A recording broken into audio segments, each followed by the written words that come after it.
அஸ்ஸலாமு அலைக்கும். இன்னைக்கு ராபியா குக்கிங்ல என்ன செய்ய போறோம் அப்படின்னு பாத்தீங்கன்னா, ஒரு நண்டு கிரேவி தாங்க செய்ய போறேன். அந்த நண்டு கிரேவிக்கு இப்போ எப்படி செய்யறது சொல்லிட்டு பார்க்கலாம். நான் வந்து ஒரு ஜார் எடுத்திருக்கேன். இதுல வந்து 1 ஸ்பூன் மிளகு, அடுத்து 1 ஸ்பூன் ஜீரகம்,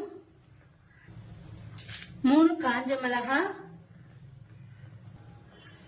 கொஞ்சமா சோம்பு. இப்ப இது எல்லாத்தையும் நான் வந்து பொடி பண்ணி எடுத்துக்கிறேன்.